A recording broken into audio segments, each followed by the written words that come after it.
this video, we will see the constitutional and administrative changes and judicial development during the British era. Today's video is very important from Pre's perspective, as we all have seen that one or two questions come from this section. Firstly, we will see about the management issue created by the dual system of governance instituted by Robert Clive in Bengal Presidency in the year 1765 to 72.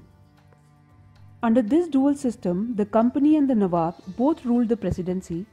The dual system led to an administrative breakdown and proved disastrous for the people of Bengal. Neither the company nor the Nawab cared for the administration and public welfare, but Warren Hastings did away with the dual system in the year 1772. Several revenue issues were also faced by the East India Company.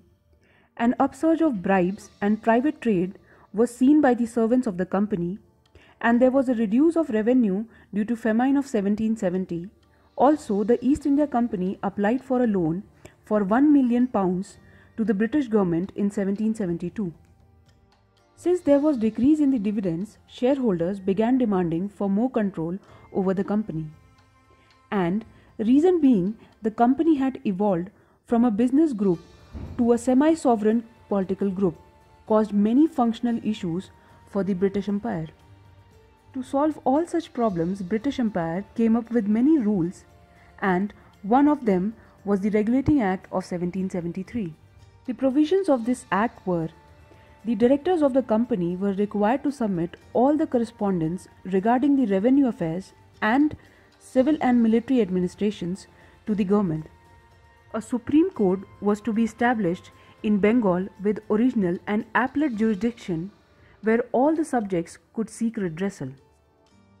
The Act also prohibited servants from private trade. There were several amendments made to the Regulating Act, and they were: the jurisdiction of the Supreme Court was defined within Calcutta. It was to administer the personal law of the defendant. Also, the servants of the government were immune if they did anything while discharging their duties, and the social and religious usage of the subjects were to be honored. To summarize the Regulating Act of 1773, the Governor General of Bengal was to be assisted by 4 Executive Council members, and the other governors were made subordinate to him. Also, it prohibited servants from taking private trade, and Court of Directors to report on the revenue, civil and military officials. The Pitt's India Act of 1784, also called as the East India Company Act, was passed by the British Parliament to correct the defects of Regulating Act of 1773. The provisions for this act were: for political matters, the Board of Control was created, and for commercial affairs, the Court of Directors was appointed. In this dual system of control, the company was represented by the Court of Directors and the British government by Board of Control. Also, the Act mandated that all the civil and military officers disclose their property in India and in Britain within 2 months of their joining. The Governor General's Council's strength was reduced to 3 members. One of the 3 would be Commander-in-Chief of the British Crown's Army in India, and the Governor General was given the right of veto. Also, the presidencies of Madras and Bombay become subordinate to the Bengal Presidency. In effect, the Calcutta became the capital of British possession in India. Now, to summarize the Pitt's India Act of 1784, the Governor General of Bengal to be assisted by 3 council members rather than 4, and system of double government was established with Board of Control for political affairs and Court of Directors for commercial affairs. Also, a secret committee was formed. The Charter Act of 1793, also known as the East India Company Act of 1793, was passed by the British Parliament, in which the company's charter were renewed. This act renewed company's commercial privileges for next 20 years, and the company was empowered to give the licenses to individuals as well as company's employees to trade in India. Also, the revenue administration was separated from the judiciary function, and this led to the disappearance of Mal Adalats. And the home government members were to be paid out of Indian revenues, which continued up to 1919. According to the Charter Act of 1813, the lease of 20 years to the company was further extended, and the company's monopoly over trade in India ended. But the company retained the trade with China and the trade in tea, and the powers of Board of Control were further enlarged. According to Charter Act 1813, a sum of 1 lakh rupees was to be set aside for the revival, promotion and encouragement of the literature, learning and science among the natives of India every year. Also, the regulation made by the Council of Madras, Bombay and Calcutta were now required to be laid before the British Parliament. Further, separate accounts were to be kept regarding the commercial transaction and territorial revenue. Also, Christian missionaries were also permitted to come to India and preach their religion. So, according to the Charter Act 1813, British servants were to move out of India as either the traders or missionaries, and for promotion of education they were rewarded rupees 1 lakh, and to maintain separate accounts for commercial and political activities, and restriction of monopoly on tea and China. Next in the line of Charter Acts was the Charter Act of 1833, and according to this act, the Governor General of Bengal became the Governor General of India, and the lease of 20 years to the company was further extended.